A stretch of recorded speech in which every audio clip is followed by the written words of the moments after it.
आप ये जो नज़ारा देख रहे हैं, ये नज़ारा है दिल्ली के ओखला जामिया नगर के अबुल फजल इलाके में मौजूद मिल्ली पब्लिक स्कूल का, जहां एक सेवा संस्था वॉलंटियर्स ऑफ चेंज के बैनर तले कई समाज सेवियों को ओखला रत्न अवार्ड देकर सम्मानित करती है।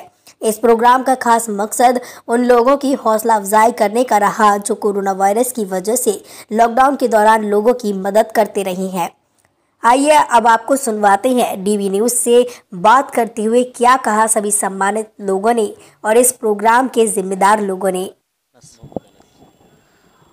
आदाब नाजरीन, आप देख रहे हैं डीवी न्यूज़ और मैं अब्दुल वाजिद चिश्ती निज़ामी। ओखला जामिया नगर के इलाके में आज वॉलंटियर ऑफ चेंज ने जो प्रोग्राम रखा, जहां पर कई संस्थाओं के लोगों को जो है वहां सम्मानित किया गया, तो यहीं पर एक ऐसी शख्सियत है जो अपने आप में एक मिसाल कायम करती हैं और हौसला बढ़ाती हैं दूसरे लोगों का भी, जो इनको देख करके इबरत हासिल कर सकते हैं। अधिकार फाउंडेशन से मेरे साथ मौजूद हैं अनस भाई, एक क्या कहना चाहेंगे आप उन लोगों से जो किसी अपने मजलूब होते हुए या मायूस होते हैं कि अल्लाह की दी हुई किसी चीज़ की अगर कोई कमी रह जाती है, तो क्या कहना चाहेंगे ऐसे लोगों को? एक्चुअली होता ये है कि जब हम लोगों से कोई चीज़ खो जाती है, कोई कमी हमारे अंदर होती है, कोई पार्ट्स बॉडी का हमारे पास नहीं होता, तो हम लोग उसी को देख के निराश हो जाते हैं। बट हम अल्लाह तबारक व तआला का शुक्रिया अदा नहीं करते उस चीज़ को देख के कि हमारे पास अभी ये पार्ट मौजूद है, इससे हम ये चीज़ कर सकते हैं। सो हमारे अंदर जो नेगेटिविटी आती है, क्योंकि हम लोग पॉजिटिव सोचना बंद कर देते हैं, हम लोग उस चीज़ के बारे में सोचना बंद कर देते हैं जो हमारे पास है। हमें उस चीज़ के बारे में सोचना चाहिए कि जो हमारे पास है हम इससे कुछ बेहतर कर सकते हैं, सोसाइटी के लिए कर सकते हैं। उन चीज़ों से एक हमें एग्जाम्पल लेना चाहिए जो हमसे भी ज़्यादा मजबूर हैं, माजूर हैं और वो सोसाइटी के लिए बेहतर काम कर रहे हैं। तो हमें फिर भी निकलना चाहिए और हमें पॉजिटिव सोच के साथ अपनी डिसेबिलिटी के अंदर अपनी एबिलिटी को निखारना पड़ेगा, तब जाके हम लोग आगे बढ़ पाएंगे। जो लोग कुछ करने के काबिल भी रहते हैं, लेकिन देखा यह जाता है कि वो कहीं ना कहीं एक, जैसे बेरोज़गारी की अगर हम बात करें तो मुल्क के हालात भी ऐसे हैं, लोग बेरोज़गार हैं, तो एक ही अच्छा बहाना होता है कि कुछ नहीं करने के लिए बेरोज़गारी है। लेकिन आप किस तरीके से इस संस्था को चला रहे हो, कितने लोग आपके साथ हैं और जो ऐसे लोग हैं वो किस तरीके से मदद के लिए आपके साथ जुड़ सकते हैं या आगे आने की ज़रूरत है ऐसे लोगों को? एक्चुअली मैं ये संस्था 3 साल से चला रहा हूँ। 2017 में जब जामिया का स्टूडेंट था तभी से हम लोगों ने रजिस्टर्ड कराया था, तो तभी से हम इस संस्था को चला रहे हैं। अभी हमारे पास अराउंड 20 to 25 लोगों की टीम है जो हम लोगों के लिए काम कर रहे हैं। बाकी जहाँ तक बेरोज़गारी की बात है, वो है, ये तो है कि वर्ल्ड वाइड आजकल बेरोज़गारी फैल रही है, पूरे देश में बेरोज़गारी फैल रही है। बट हमें उस बेरोज़गारी के बीच में जो अभी हमें हम सोशल डेवलपमेंट की बात करते हैं, एक सस्टेनेबल डेवलपमेंट की बात करते हैं, हमें अवसर तलाश करने पड़ेंगे, हमें कुछ इनोवेटिव सोचना पड़ेगा, तब जाके हम लोग आगे बढ़ सकते हैं। कोरोना वायरस जैसी बीमारी भी जो है पूरी दुनिया में चली हुई है, जिसने करोड़ों लोगों की जान ले ली है और काफ़ी लोग इससे मुतासिर अभी दोबारा से फिर भी हो रहे हैं और लगातार होते आ रहे हैं। ऐसे में किस तरीके से आप लोगों की मदद कर रहे हैं और जो सरकार है, चाहे वो सेंट्रल गवर्नमेंट हो या दिल्ली सरकार हो, वो किस तरीके से आपकी मदद कर रही है? ओके, जैसे हम लोगों का है, जैसे लॉकडाउन शुरू हुआ था, हम लोगों ने जो भी एनजीओज़ हैं, हम लोगों के साथ और भी ऐसा नहीं है, बहुत सारी एनजीओज़ ऑर्गेनाइजेशन आई हैं निकल के कोरोना के समय, उन लोगों ने लोगों के लिए काम किया। हम लोगों ने भी उसी तरह काम किया, हम लोगों ने अपना कम्युनिटी किचन चलाया और लोगों को खाना खिलाना शुरू किया। उसके पीछे बहुत अच्छा हम लोगों ने ये सोचा था। एक्चुअली जब ये 22 को लॉकडाउन शुरू हुआ दिल्ली के अंदर, तो हम लोग जामिया यूनिवर्सिटी से जा रहे थे, तो वहाँ पे एक रिक्शा पुलर वहाँ पे खड़ा हुआ था, वो रो रहा था। हमने उससे पूछा कि तुम मतलब कि क्यों रो रहे हो, तो उसने जवाब दिया कि आज मैंने सिर्फ 20 रुपीज़ कमाए, कहाँ से खाऊंगा। सो उस समय से एक आइडिया निकल गया, क्योंकि क्या इन लोगों के लिए हम लोग कुछ कर सकते हैं, तो हम लोगों ने उस समय एक छोटा अपना कम्युनिटी किचन शुरू किया और हम लोगों ने लोगों को खाना खिलाया।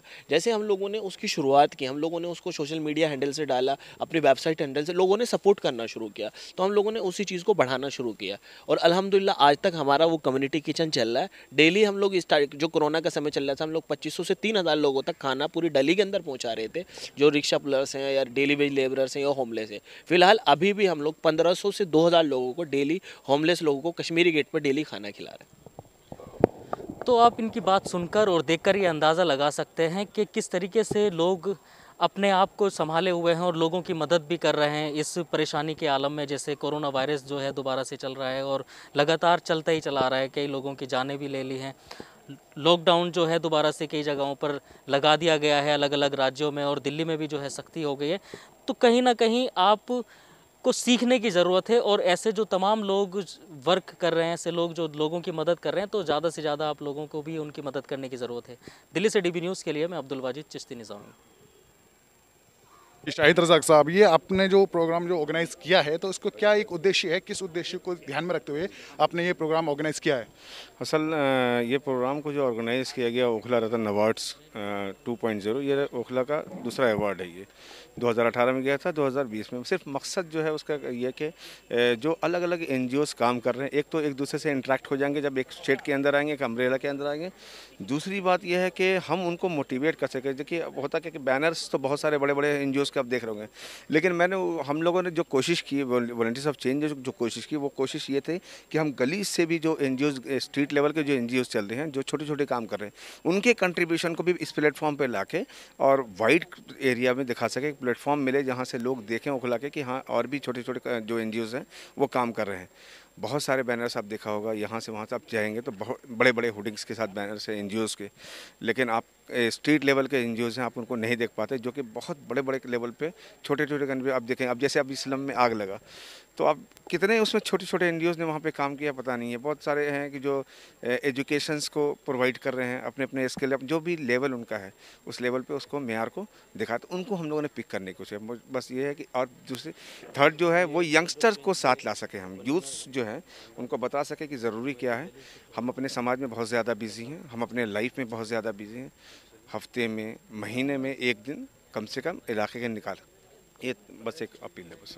तो फरज जी, कैसा लग रहा है आपको ये अवार्ड से सम्मानित होने के बाद? सर मुझे बहुत खुशी हो रही है, बहुत अच्छा लग रहा है, क्योंकि यहाँ पर जो लोग हैं इन्होंने हमें सम्मानित किया।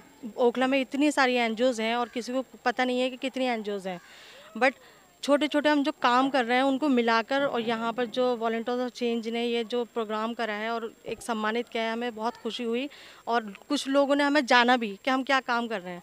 हम 8 ईयर से यहाँ पर काम कर रहे हैं, सेल्फ डिपेंड, हम लोग सेल्फ में काम कर रहे हैं, हमारे पास किसी की सपोर्ट नहीं है, लेकिन फिर भी हमें यहाँ पर जो एक नेटवर्किंग बना हुआ है उससे जुड़ता है, हम उससे जो भी हमें नॉलेज मिलती है, ये बहुत ही अच्छा काम है जो एक नेटवर्किंग यहाँ बनाया गया है सोशल चेंज ने।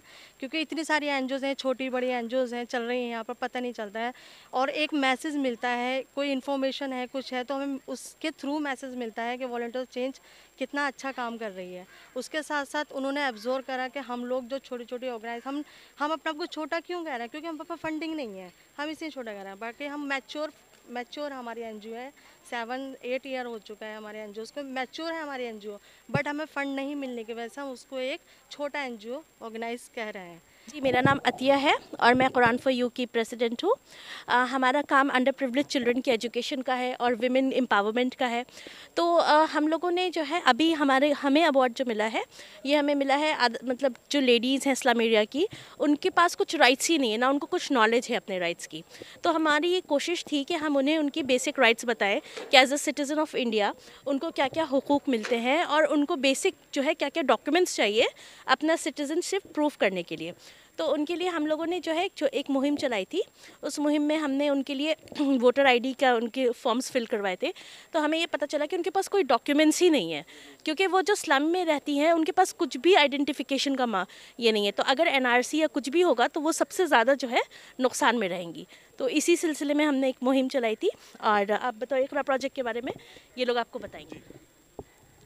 इकरा प्रोजेक्ट जो है हमारा वो बच्चों के लिए है। जैसे हम आजकल अमूमन सारे ही घरों में होता है कि हम लोग बच्चों को TV या मोबाइल के साथ बिठा देते हैं और बच्चों को बेसिक चीज़ें ही नहीं पता होती हैं अपने इस्लाम के बारे में, आप नबी करीम सल्लल्लाहु अलैहि वसल्लम के बारे में, जो कि हमें बचपन से ही मुझे लगता है कि सिखाना चाहिए अपने बच्चों को, बेसिक इन्फॉर्मेशन देनी चाहिए इस्लाम के बारे में। तो ये जो हमारा इकरा प्रोजेक्ट है ये सिर्फ इसीलिए ताकि हम बच्चों को इस्लाम के बारे में बता सकें और बच्चों का बेसिक स्ट्रॉन्ग कर सकें कि एटलीस्ट उनको ये तो पता हो कि हमारे जीने का मकसद क्या है और हमें किसने बनाया है और आप क्यों पैदा किया है, हमारी ज़िंदगी का क्या एम है, क्या मकसद है। तो ये जो हमारा प्रोजेक्ट है ये जस्ट इसी के लिए है और इंशाल्लाह अल्लाह हमारी इसमें मदद करे। बिल्कुल इंशाल्लाह अल्लाह मदद करेगा। जी, कुरान फॉर यू का मतलब क्या मकसद है बताना?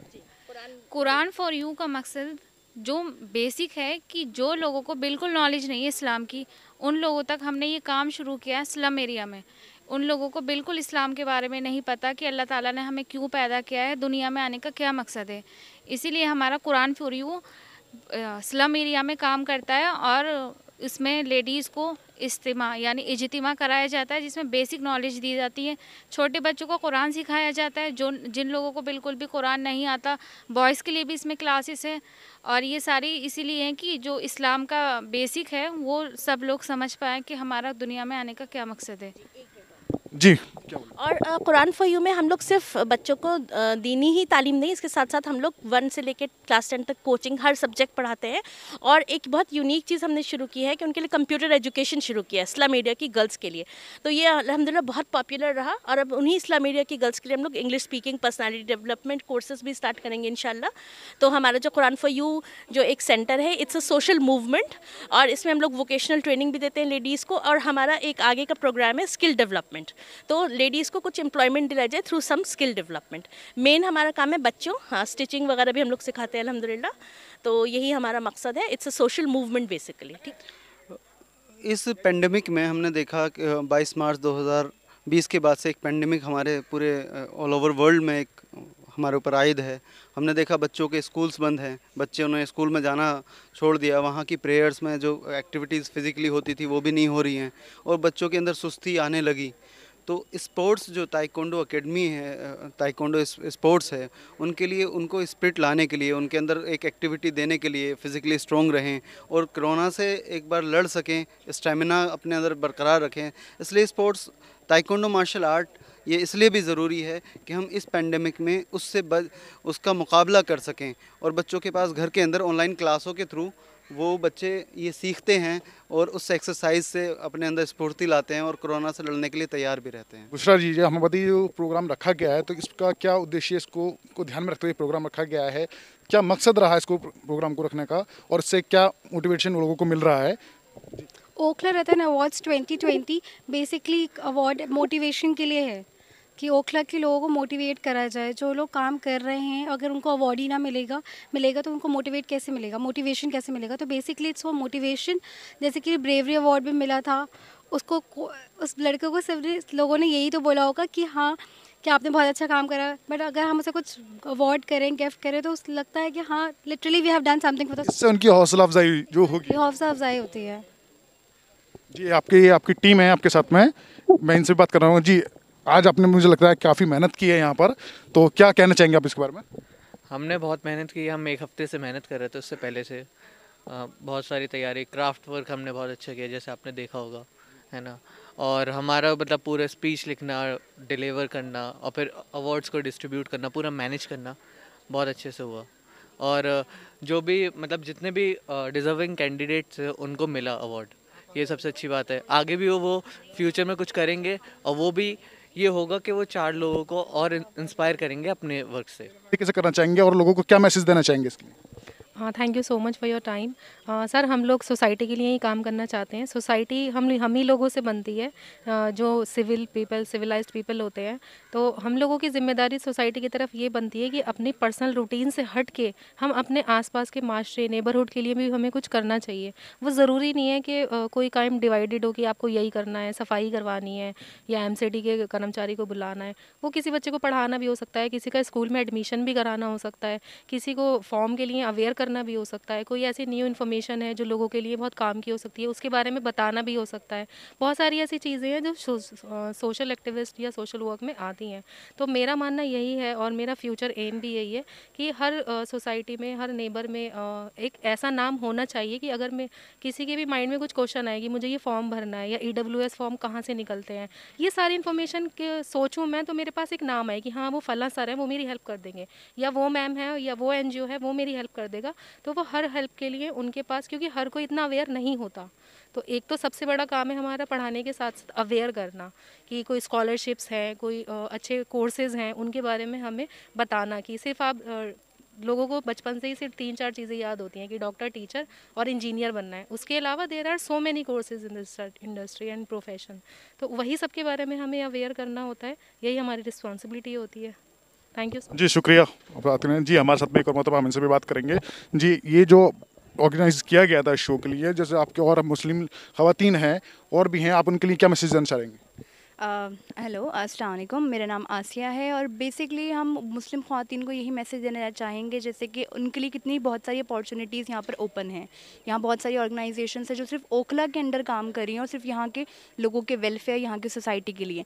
ओखला रत्न अवार्ड्स यहाँ पर इसीलिए हमने ये अवार्ड सेरेमनी रखी ताकि और जितने भी ऑर्गेनाइजेशंस वर्किंग हैं वो एक दूसरे को जान सकें और वो किस तरह न्यू इनिशिएटिव ले सकती हैं, किस चीज़ की नीड और बाकी है जिस पर हम लोग काम नहीं करें और कौन से वे फॉरवर्ड से जो वो आगे ले सकते हैं स्टेप और आगे आगे उसका इम्प्रूवमेंट कर सकता है। तो यहाँ की वुमेंस के लिए बहुत बड़े बड़े मैसेज हैं कि ख़ास उनके लिए भी बहुत सारी अपॉर्चुनिटीज़ है। जैसे कुरान फॉर यू में वो अपने चाहें तो अपने आप के स्किल्स को अपग्रेड कर सकती हैं। अवेयरनेस है, जॉब अवेयरनेस है, साथ साथ जितने भी जो उनके बच्चे हैं उनके लिए बहुत सारी अपॉर्चुनिटीज़ यहाँ पर ओपन है। तो वो जैसे कहते हैं कि एक जो लेडी होती है वो अपनी फैमिली और अपनी कितनी बहुत सारी फैमिलीज़ को वो रन करती है और उनको अवेयर कर सकती है।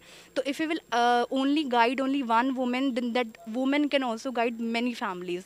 तो this is our motive, then we have to aware the society and we are also taking the opportunities to go forward in the future. Thank you so much. जी शुक्रिया, बहुत अच्छा। हमारे साथ में और आप बात करना चाहेंगे? जी हमारे साथ मौजूद हैं, हम इनसे भी थोड़ा सा बात करेंगे। यहाँ पर हमने देखा जब काउंटर पे जब एंट्री तो आप वहाँ पर बैठे हुए थे, आपने काफ़ी मदद किया, तो और कैसा फील हो रहा है और आगे लोगों को क्या मैसेज देना चाहेंगे आप? जी अस्सलाम वालेकुम, मेरा नाम ताहिरा है। तो मैं लोगों को ये मैसेज देना चाहूँगी कि उनको हमेशा आगे आना चाहिए, लोगों की मदद करनी चाहिए। नो डाउट वो छोटी सी ही मदद क्यों ना हो बट मदद करनी चाहिए। आप आगे आओगे तभी तो आपके साथ और लोग जुड़ेंगे, वो आपकी हेल्प करेंगे, आप किसी और की हेल्प कर पाएंगे। दैट्स द बेसिक थिंग कि आपको चाहिए कि आप एक जोश से हमेशा कोई भी काम करना है, एक ज़ील रखें अपने पास या एक मकसद रखें, चाहे वो छोटा ही क्यों ना हो, हमेशा आगे आके आप लोग काम करते रहें। जैसे आज हमने किया है, हम भी बहुत टाइम से यहाँ पे काम कर रहे हैं, तो थोड़ा थोड़ा करके हो जाता है बट स्टार्ट तो कहीं से करना चाहिए। अगर आप थोड़ा ही करते हैं बट स्टार्ट कर लीजिए at least. Thank you so much. जी बहुत अच्छा लगा आपसे बात करके। जैसा कि मैडम ने बताया कि थोड़ा ही सही लेकिन काम किया जा सकता है, जब पूरा टाइम नहीं थोड़ा ही टाइम दें, तो उसके लिए भी सब रहें इंशाल्लाह और सब आगे बढ़ें। मैं मोहम्मद किम, डीबी न्यूज़ से। ओखला रतन अवार्ड से जो प्रोग्राम किया गया है वॉलंटियर ऑफ चेंज से, मेरे साथ मौजूद हैं अब्दुल रशीद अगवान साहब। अब्दुल रशीद साहब, जिस तरीके से ओखला जामिया नगर एक मुस्लिम अक्सरियत वाला इलाका है, सबसे पहले तो यहाँ की सबसे बड़ी परेशानी क्या रही है और किन चीज़ों को लेकर के आप काम करते रहे हैं? जो सबसे बड़ी परेशानी तो अवेयरनेस की है, ये लोग बेदार नहीं हैं। उसकी बुनियादी वजह ये है कि लोग अलग अलग जगहों से आए हैं, आपस में कोई रब्ता नहीं है, एक ही बिल्डिंग में रहने वाले एक दूसरे से वाकिफ़ नहीं हैं। तो अवेयरनेस बहुत ज़रूरी है और लोगों में रब्ता बहुत ज़रूरी है, क्योंकि अगर आप आपस में रब्ता होगा तो बहुत से मसले खुद ही हल हो जाते हैं। तो कम्युनिटी लेवल पर जो चीज़ें खड़ी होती हैं उसमें आपस में रब्ता, एक दूसरे समझ और अवेयरनेस बहुत ज़रूरी है। तो एक बड़ा मसला ये है ओखला का। दूसरा जो मसला है वो यहाँ का जो गवर्नमेंट के साथ जो डीलिंग है, यहाँ के प्रतिनिधि चुने जाते हैं, काउंसलर भी हैं, एमएलए भी हैं, एमपी भी हैं, लेकिन एक ये वो जनरली आमतौर पर जो हम देखते हैं करीब 4-5 साल पहले जब हम लोग काम शुरू किया था, तो वो किसी पार्टी के नुमाइंदे होते थे या अपने तौर पर कुछ अच्छे आदमी होते थे, लेकिन उनको मुद्दों की समझ नहीं थी।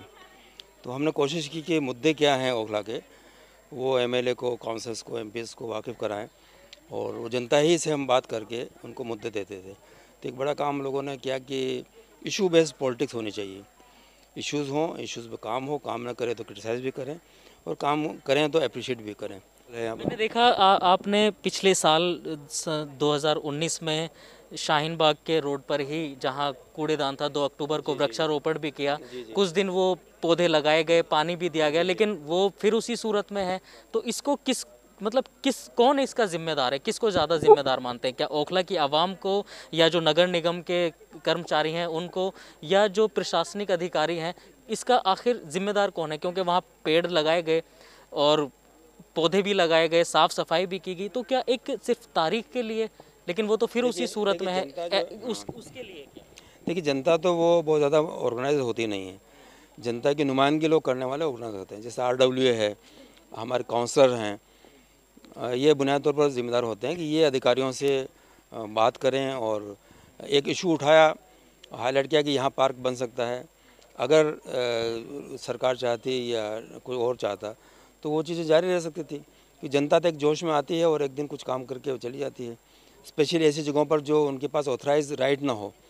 अगर जैसे 8 नंबर ठोकर पर जनता ने पेड़ पौधे लगाए, लेकिन उनके पास अथॉरिटी तो नहीं थी। उन्होंने सिर्फ वहाँ से कूड़ा हटाने के लिए वो पेड़ पौधे लगाए थे, लेकिन उनको पानी पिलाना, उनकी परवरिश करना, देखभाल करने के लिए कोशिश करना, ये सब एक ऑर्गेनाइज तरीके से काम हो सकता है और उसके लिए अथॉरिटी चाहिए।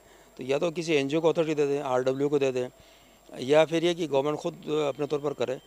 तो ये काम करना जो है वो गवर्नमेंट के हैं बेसिकली, या गवर्नमेंट के जो या हमारे नुमाइंदे हैं वो कोई सिस्टम बनाएं, किसी एनजीओ को अलॉट कर सकते हैं, तब जाके हम समझेंगे कि कुछ ढंग से काम। जैसे यहाँ पर शाहीन बाग में जो शिबली रोड है उस पर पार्क का मसला हम 3-4 साल से उठा रहे हैं लगातार। तो वहाँ MLA के ऑफिस बने हैं और ऑफिस बने हैं, पार्क का भी एक ज़िंदा है इशू। अब जाके मालूम हो रहा है कि कुछ उसकी सफाई सुथराई हो रही है, कुछ पेड़ पौधे लगाने का इंस्पायर करें, ताकि वो लोग भी सीखें और वो लोग भी इस तरह के अच्छे काम करने की कोशिश करें। कोरोना वायरस चल रहा है, ऐसे में क्या लोगों से अपील करना चाहेंगे आप? हम चाहेंगे कि लोग जो हैं ख़ुद अपनी सेहत के लिए फ़िक्रमंद हो, अपने परिवार की सेहत के लिए फ़िक्रमंद हो और कोशिश करें कि जो कोविड की जो गाइडलाइंस हैं उस पर चलें और सरकार की जो भी इस सिलसिले में इक़दाम है उसको कोऑपरेट करें। ओखला जामिया नगर एक बेहद मुस्लिम अक्सरियत वाला इलाका है, लेकिन यहाँ अगर बुनियादी सहूलियात की बात करें तो तमाम तरीके की जो है यहाँ पर परेशानियाँ लोगों को पेश आती हैं। ना कोई सरकारी अस्पताल है, ना कोई डिस्पेंसरी ऐसी है जहाँ पर अच्छी सहूलत हो, और साफ़ सफाई की अगर बात करें तो जगह जगह आपको कूड़ा देखने के लिए मिल सकता है। DB न्यूज़ अपना ख़ास प्रोग्राम जो लेकर के आ रहा है उसमें ओखला से जुड़ी हुई सारी परेशानियां, छोटी से छोटी और बड़ी से बड़ी परेशानियां हम आपको दिखाएंगे, इसलिए बने रहिए आप DB न्यूज़ के साथ। DB न्यूज़ के लिए मैं अब्दुल वाजिद चिश्ती निज़ामी।